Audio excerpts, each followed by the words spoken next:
Ani ajjukira kafuta ngamba omuwala eyasibwa ku musango gw'okkuba Pretty Nicole. Bukyanga omuwala ono atwalibwa mu kkomera era bukyanga akomawo abadde tatunyumizanga nsonga lwaki yali akubye Pretty Nicole era nga ensonga entuufu ffenna twali tetugitegeera abasinga twayogeranga bwogezi according ku katambi akaali kafulumidde ku mitimbagano gya social media.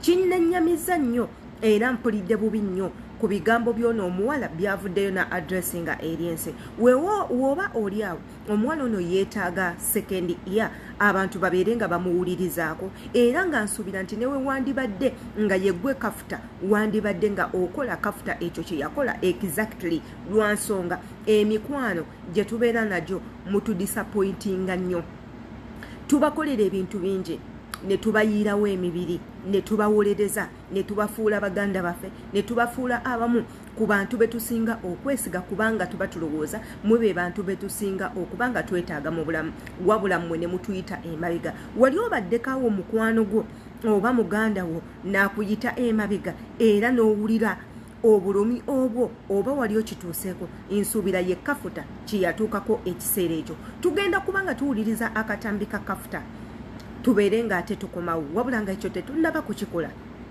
jjukira nti yenze Sheila Adita subscribinga ku YouTube channel yange eno obutambi nga bwe buti mbuteekawo in purpose of learning, in purpose of motivating, in purpose of counseling, in purpose of knowing each other, of purpose of making our own community. So jangu otwegateko ngo subscribinga okwate ku notification bell buli katambi konna ketutekayo kaberenga akakutukako ate ero commenting tumanye endowooza yonga gwe subscriber olowooza ki ku butambi nga webu titovaawo nga tompadde like oba a heart. Katugendeko mu katambi ka kafuta ate era tukomewo n'endowooza zaffe. So yali talina wabeera. Since yali mukwano gwange, I talked to my guy ne mugamba mbadde nina mukwano gwange bwati ne bwati cause ne guy wange yali amanyi njagala ajja abeereko waniino kubanga talina wabeera. So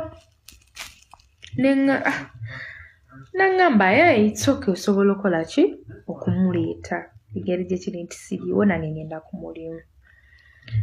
So I talked to her ne mugamba guy yakkiriza sobola okujja n'ogira ng'obeerawo nga wetunoonye okubeera. So we yajja n'abeerawoko nnaku zaali 3 ezaasooka. Olunaku olwokuna ne tugenda kwa Kashia yeeyo video gye twakwata nga ndi naye nga tuzina.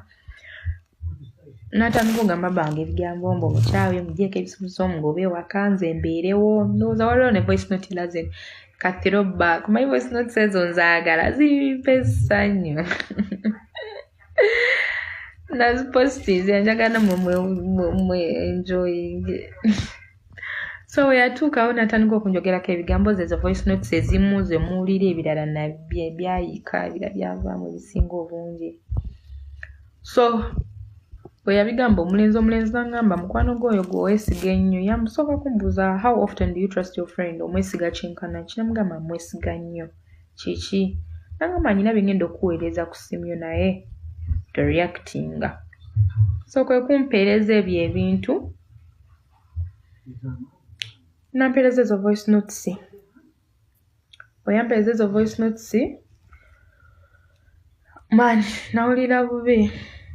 I really felt bad. Nejjusa buli kimu.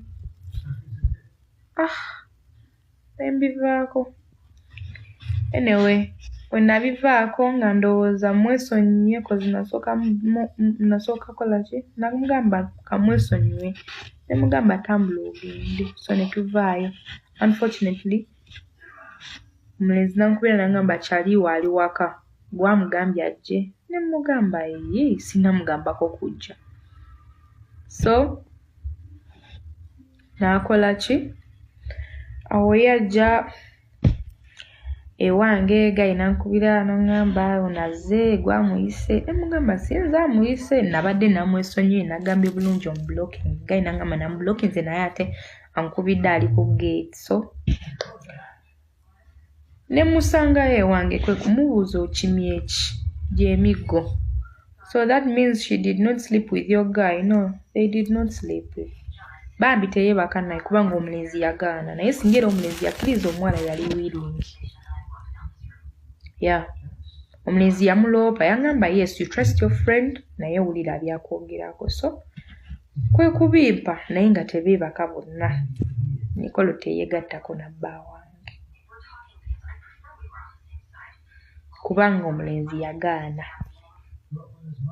Are you still with the guy? Yes, I'm still with the guy. Are you still with him? Yes, D. I am. Munyabo Jamie ate kyaliki. Did you find other agents in prison? Yes, but by the way, Jebali. Ebigambo by'omuwala omutono mu biwulidde bulungi era w'oba obiwulidde gwe ng'omuwala oba ng'omuzadde oba ng'omuntu yenna ayina ba relatives abaana ab'obuwala olowooza ekintu kafuta kye yakola kyali kituufu ye w'obeera gwe osuubira nawe wali osobola okukola the same thing kafuta kye yakola weeteekeko in her shoes olabe igwe wali osobola okukikola wali osobola okufuga obusungu bwo n'otabaako kyokola n'otunula butunuze nga yo so called friend akukola ebyo byonna era wano eno wenneewuunyiza Dr. Kuthum okuba nti ye yaguma atya n'abeera nga asembeza Pretty Nicole. In all that, Pretty Nicole ali so close to Dr. Kuthum and husband. Ate ye muntu y'omu ayina accusations ez'okubanga yeebaka n'abasajja nono ye muwala y'omu eyavaayo n'abula ku ssomero n'abategeeza nti ye byasoma takyabitegeera olw'ensonga ayinamu omutima ogwagala abasajja omutima ogwagala ssente omutima ogw'okukola ebintu ebirala. Imagine a primary 7 student okuvaayo n'ategeeza ensi nti ye ebintu byasoma tabitegeera. A primary 7 student okuvaayo n'agamba takyasobola kutegeera bintu byonna byasoma naye is the same person tayina kintu kyonna kimutawaanya. Sigamba nti asasula za rent nedda, sigamba nti ayina omwana amuweerera oba amugulira amata oba ekintu kyonna nedda, sigamba nti nno ayina ekintu ekyamaanyi ennyo ekimuleetera okuba nti abeera n'ebirowoozo ebimugaana okuba nga akwata byasoma. Of course muba mulowooza ki basajja omwana ow'obuwala kasita otuuka kye bayita adolescence stage kasita weebaka n'omusajja omulundi ogusooka togenda kuddamu kubeera mu normal senses zo until wofuna ebizibu ebyenkomeredde lwogenda okuddamu obeere mu process yo ey'okwejjusa nga mmwe abamu. Waneeno Dr. Kuthum asembeza nnyo omwana era nga we mulaba obutambi babeera nnyo mu butambi obw'enjawulo bali mu kwemoola omwana asembere nnyo bbaawe bwe abantu abakulu bali bokka bali mu kwerekodinga omwana amangu ago n'abayingiramu n'ateekayo feesi ye Dr. Kuthum and she seems to be free with it. Tayina buzibu with her oba abeera naye oba tabeera naye oba bali so close oba nedda takiinaamu buzibu naye ate jjukira this is a young girl ayina buli kimu omukazi kyayina. She's too pretty ate ng'akyali mwana muto alabika obulungi and Dr. Kuthum's husband muvubuka muto alabika obulungi. Okutta omwana omuwala omuto ali mu process y'omukyala omusembereza bbaawo outcomes zonna ezinaavaamu ani gw'ogenda okunenya and the same people baavuddeyo ne babeera nga balabula Dr. Kuthum ne bamugamba omwana omwagadde naye omusembeza nnyo ojja kufuna ebizibu teweerabira history. Jjukira history tubagamba nnyo nti kyekintu kyokka ekitakaddiwa. History can never go old.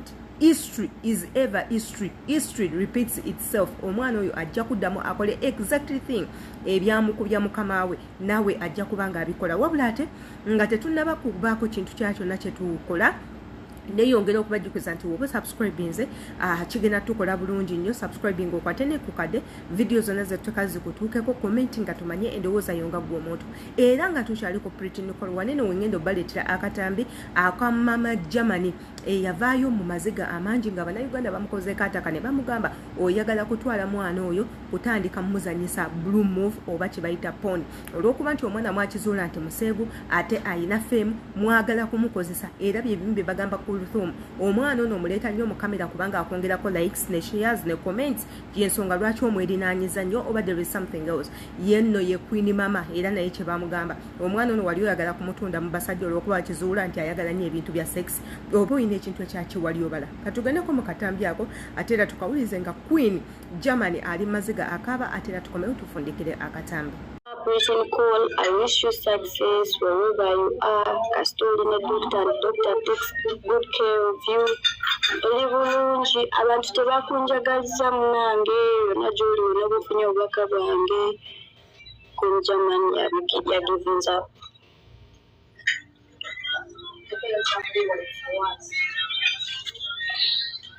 Bye, Bweti Nicole. I said bye, Bweti Nicole. You're saying bye to Bweti now. Unangeza buli bwemba njogerako ekyo I get emotional naye those things happen.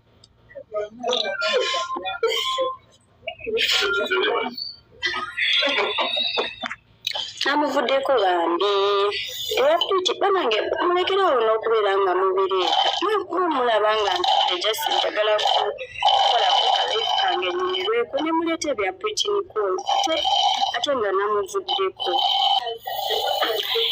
namuvuddeko musanyuke kati mugende mucelebrating muteekeyo Queen German takyali ku Bweti Nicole yamuvuddeko era ngenda kubeera nga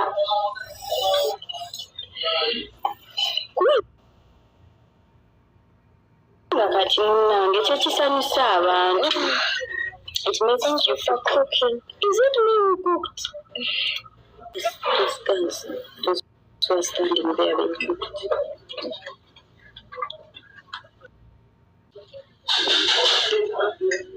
By the way, ate labona omwana nze kafuta simulinaako buzibu era singa naye nafuna chance mu meeting era naye nandibadde mwagala era nandi muyambi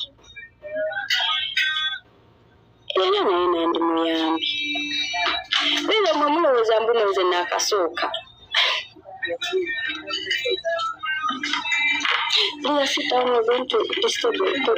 oyo nno ye Queen German obutambi obumanyi nti mwabulabako dda nsazeewo okuyitako buyise eyo okubajjukiza kiki tuli mu kwogerako wabula guno omulanga ngukubiriza mmwe mwena abaana ab'obuwala abali mu bufumbo bw'obeera ng'oli mufumbo n'obeera n'omusajja wo kababenga baganda bo obaagala otya tolinaanya muganda wo omuwala ne bbaawo ye bw'obeera ng'oli mufumbo olina omusajja ne bwaba muganda wo ne webaba baganda bo ng'obaagala nnyo tokwatanga baganda bo n'obalinaanya bbaawo abasajja baneeno nsolo sometimes tebamanyi ne kibaagala asobola okuva ku mukazi we nadda ku muganda wa mukazi we naye ng'atejjukira bali ba Luganda akimanyi nti ali mu kukola ekikolwa ekibi ekikolwa ekyobuwemu ekikolwa ekiswaza wabula ye n'agenda mu maaso ng'akyerabidde n'okyerabira nti these two people are related neyerabira nti these ones are sisters n'ava ku mukulu w'ono nadda ku muto w'ono oba n'ava ku muto w'ono nadda ku mukulu w'oli so mbakubiriza nnyo emikwano mugijje mu bufumbo bwammwe ab'eŋŋanda mubajje mu bufumbo bwammwe otherwise bugenda kusasika ab'eŋŋanda n'emikwano bakafulu nnyo mu kutta obufumbo mubeere nga muli ba mikwano ne when it comes to marriage mulekeraawo okwerinaanya abakyala